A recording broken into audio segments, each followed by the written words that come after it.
This is Bot City, and I'm Jet West. Today on the show, OpenAI's CFO said no IPO next year. Then the company turned around and filed for one anyway. So what changed in 7 days? OpenAI's CFO said the company was not ready to go public in 2026. That was 7 days ago. As of today, multiple outlets are reporting OpenAI is preparing to file confidentially for an IPO in the coming days or weeks. 7 days. That is the gap between the company's own financial gatekeeper saying, hold on, and the CEO apparently saying, go. I want to sit with that supplier financing headline for a second, because I think it is the most interesting number in this whole story, and we will get there. First, the structure of what we actually know and what we do not, because I am going to be honest with you about the sourcing here. Every article body in today's research set came back as 403 forbidden. What we have are headlines, publication dates, and the timeline those dates produce. The headlines are real. The contradiction they create is real.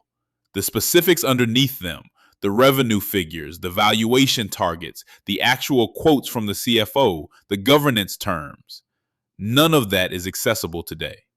So this episode is going to be precise about what the evidence shows and careful about what it implies.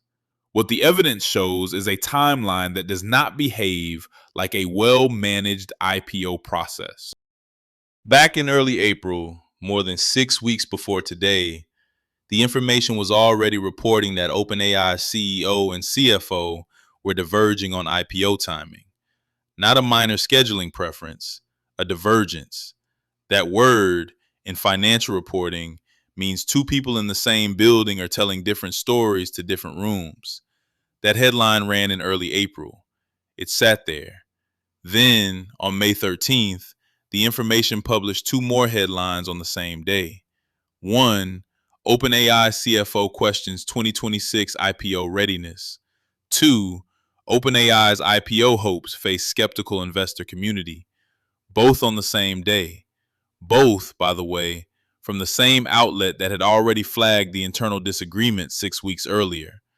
That is not a reporter stumbling onto a scoop. That is a reporter who has been cultivating a source inside OpenAI's finance team for at least 6 weeks. Then, 7 days later, Axios and other outlets report the company is filing confidentially in the coming days or weeks. So what happened in those 7 days?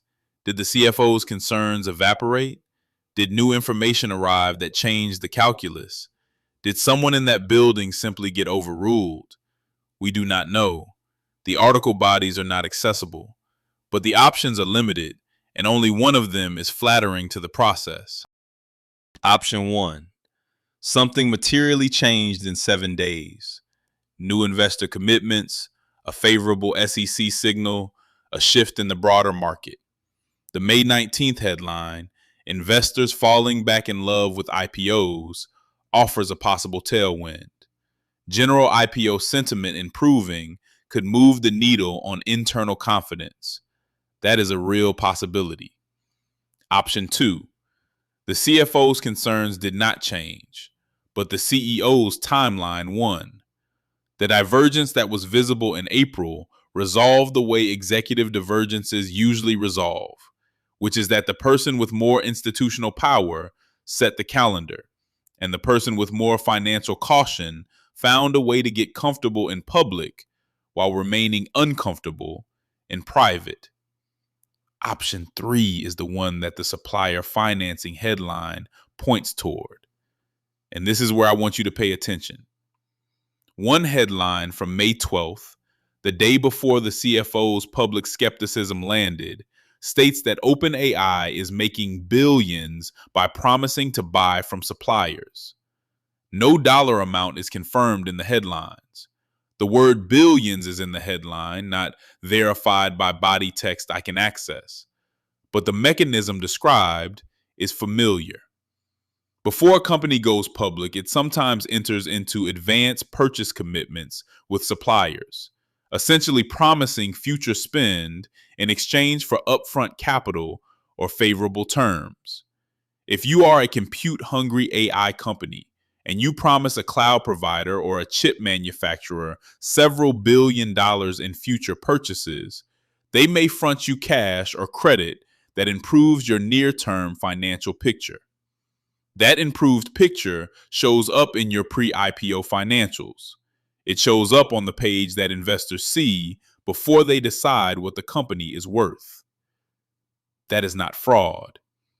It is also not nothing. It is a way of making a balance sheet look more robust than the underlying business operations alone would suggest.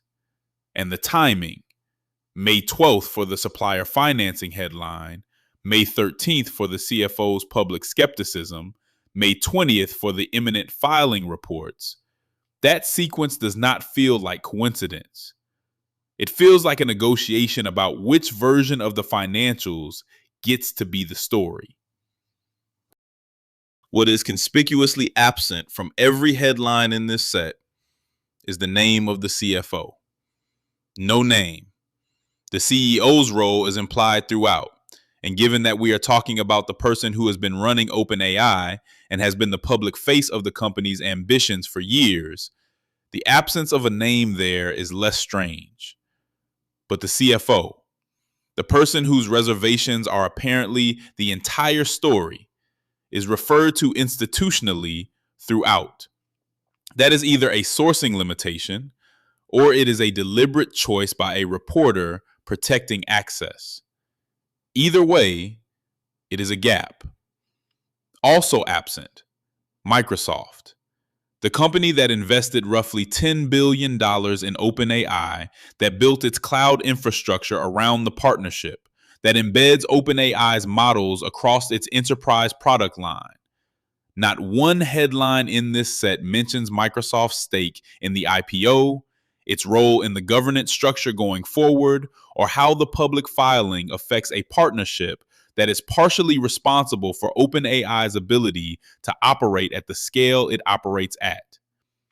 For a company preparing one of the most significant public market debuts in AI history, that silence around its largest investor is worth noting. And then there is the governance question, which is not in any of these headlines and should be. OpenAI was structured as a nonprofit with a capped profit subsidiary. That structure was always going to create complications if the company ever went to public markets. A public company has fiduciary obligations to shareholders. A nonprofit board has obligations to its stated mission. What happens when those two sets of obligations conflict at the board level? The headlines do not address it. The IPO filing, when it becomes public, will have to. That document is going to be very interesting reading. I will put it this way. The S1 for this company is going to be one of the more creative pieces of financial literature produced in the last decade. The broader market timing is real and it matters. Investor sentiment on IPOs has been cold for several years, and a thaw in May of this year creates a window. Companies do not always choose the ideal moment to go public. They choose the available moment. If the window is open now and the internal disagreement has been resolved or papered over, the rational move is to file while sentiment holds. The confidential filing buys time. It lets the company go through SEC review without the financials becoming public immediately. The public does not see the revenue figures, the loss figures, the governance details, or the risk factors until at least 15 days before the roadshow begins, by which point the company controls the narrative around those numbers more effectively than it would if the filing dropped cold. And that control of narrative is exactly what makes the CFO's public skepticism 1 week before filing reports so difficult to read cleanly. Either the CFO was genuinely flagging a concern that got resolved, or the CFO was providing a signal to someone, investors, board members, a specific counterparty in a negotiation, that the timeline was moving faster than the financial case fully supported. Those are two very different things, and the headlines, without the body text, cannot tell us which. What I can tell you is this: the gap between a CFO saying not yet and the company filing anyway is not a red flag by itself. Executives disagree about timing constantly, and the CEO's job is to make the call. The gap becomes meaningful when you look at what was happening in the week between those two events. A supplier financing mechanism that produces billions in promised future spend.